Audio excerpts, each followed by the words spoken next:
lagi Pak Naim MPD yang sudah memberikan kesempatan buat saya untuk bisa menjawab soal-soal UAS dalam bentuk video ini. Pertanyaan yang pertama, dengan fenomena di atas, bagaimana pendapat saudara sebagai entrepreneur muda di masa depan? Menurut saya, COVID atau pandemi ini tidak dijadikan masalah untuk kita terus maju ke depan. Nah, selagi masih muda, kita perbanyak pengalaman, kita perdalam skill, kita cari tahu apapun.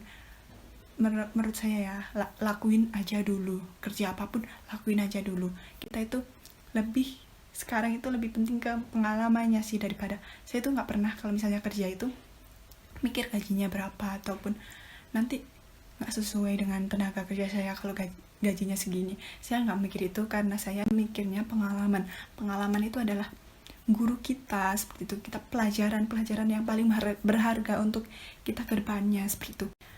Karena saya masih muda mikirnya kayak gitu. Mungkin kalau nanti kita udah umur 23, 24 itu kita bener fokus untuk kita bikin usaha ataupun perbanyak income, seperti itu. Jadi kita memperhitungkan gaji ataupun penghasilan kita. Ini kalau masih muda, aku sendiri sebelum umur 20 ini saya banyak pengalaman seperti itu. Lakuin aja dulu, jangan mikir gaji dulu kalau gitu. Menurut saya itu. Dan sekarang teknologi itu canggih sekali. Kayak TikTok itu banyak banget yang melihat di TikTok itu. Di sana itu banyak sekali konten-konten kreator yang bener-bener cuma mereka konten aja itu dapat duit dari HP, di media sosial itu mereka dapat uang. Dan tidak ada alasan untuk kita mau belajar seperti itu. Kalau dari HP aja bisa menghasilkan uang.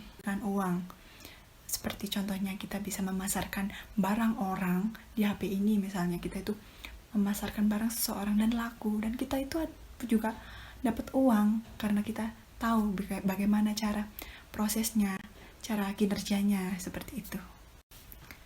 Jadi jangan salahkan masalah atau pandemi ini buat kita seakan-akan tidak bisa maju. Pertanyaan yang kedua, jelaskan secara singkat bagaimana pendapat saudara mengenai yang A, haruskah pelaku UMKM menerapkan ilmu manajemen? Menurut saya pribadi sangat penting untuk melakukan sebuah tindakan dalam usaha, pentingnya memikirkan suatu rencana dan cara tertentu agar tujuan tercapai, dan melihat pentingnya controlling atau pengawasan terhadap suatu proses kegiatan atau proses kerjaan. Controlling juga berfungsi untuk mencegah terjadinya penyimpangan atau kesalahan, berbagai kecacatan dalam proses pelaksanaan. Yang B, apa manfaat dari penerapan ilmu manajemen terhadap perkembangan bisnis atau usaha? Yang pertama, membantu dalam menyusun strategi bisnis. Nah, strategi bisnis ini penting untuk menjalankan bisnis ke depannya, di mana hal ini berguna untuk mengatasi atau meminimalisir terjadinya permasalahan apapun yang terjadi. Yang kedua, membantu dalam mengalokasikan sumber daya dan waktu. Nah, manajemen memang sering terkait bagaimana mengatur berbagai hal seperti mengatur waktu ataupun sumber daya. Untuk itu, ketika seorang pelaku bisnis memiliki manajemen bisnis yang baik, maka juga akan membawa dampak pada cara alokasi sumber daya dan waktu dengan baik pula. Sehingga kegiatan-kegiatan bisnis yang akan dijalankan pun itu yang telah direncanakan dapat berjalan efektif dan efisien. Yang ketiga, membantu menciptakan perilaku bisnis positif.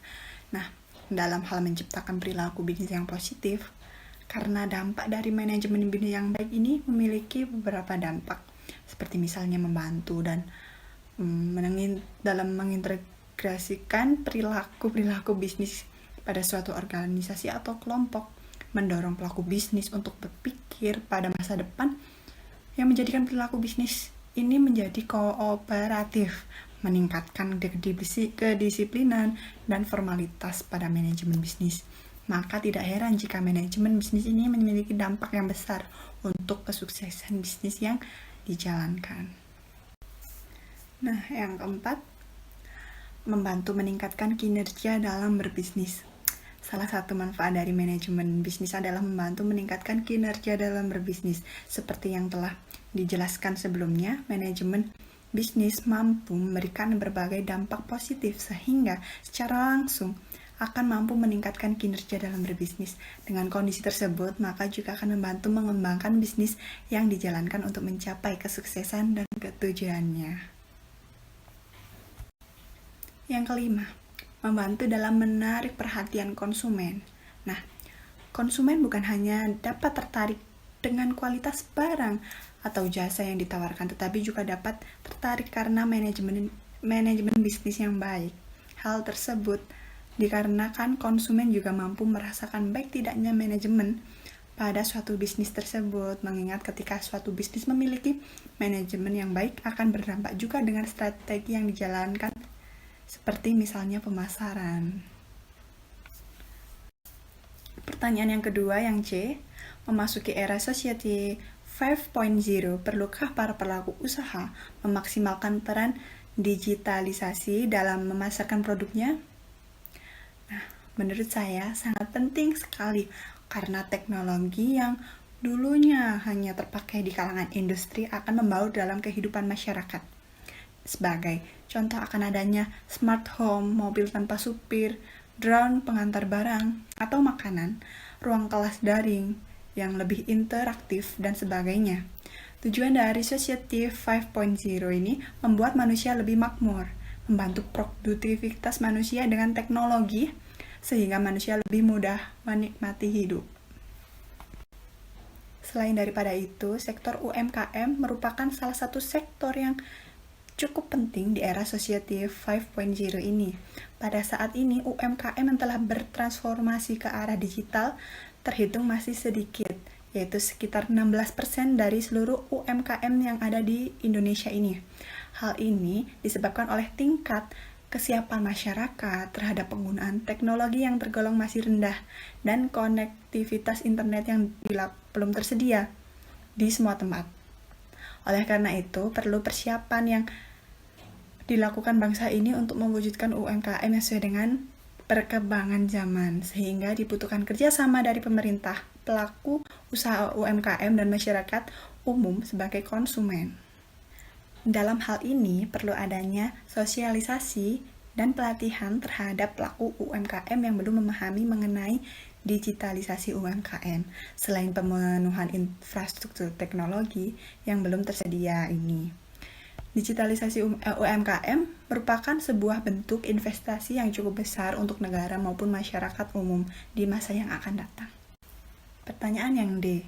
Jika Anda membuka usaha, maka usaha apa yang akan Anda jelaskan dalam menyambut era Society 5.0 ini? Saya ingin menjadi content creator.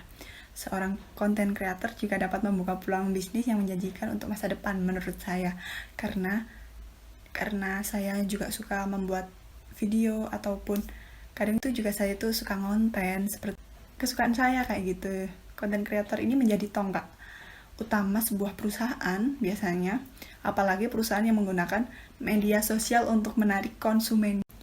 Saya melihat content creator di TikTok itu mereka sangat luar biasa sekali, karena mereka selain membrandingkan dirinya, branding namanya mereka yang viral seperti itu, mereka bisa menjualkan produk orang lain, marketing, skill marketingnya bagus. Terus kita juga bisa, misalnya kita punya usaha baju ataupun kita usaha makanan seperti itu, kita menjual skill kita, marketing kita, produk kita sendiri itu bisa. Jadi kemampuan kreativitas, ide-ide seperti itu sangat bagus sekali, dan saya juga pengen sekali jadi content creator, dan mungkin saya akan belajar sedikit demi sedikit, karena saya itu gak suka kalau misalnya kerja ikut orang lain, itu saya mungkin tidak suka.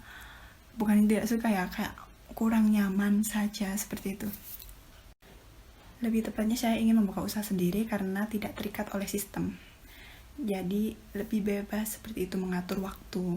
Nah, di sini langkah selanjutnya saya ingin membranding image saya lebih dahulu. Terus saya kebetulan ada usaha baju-baju sport, menjual baju-baju sport. Nanti saya bisa membrandingkan usaha saya di situ dan jadi konten kreator. Di konten kreator ini saya mungkin akan membuat video seperti itu. Nanti saya membrandingkan image saya akan share ke TikTok ataupun ke sosmed lainnya. Dan itu langkah kecil saya ke depan, dan saya ingin mempelajari lebih lagi skill marketing karena penting sekali. Terima kasih buat Pak Naim untuk kesempatan saya untuk menjawab soal-soal UAS dalam berbentuk video ini. Mohon minta maaf jika ada kesalahan kata atau kalimat-kalimat yang tidak mengenakan. Saya mohon minta maaf. Kurang lebihnya terima kasih untuk perhatiannya buat Pak Naim. Selamat pagi, selamat beraktivitas. Salam sehat.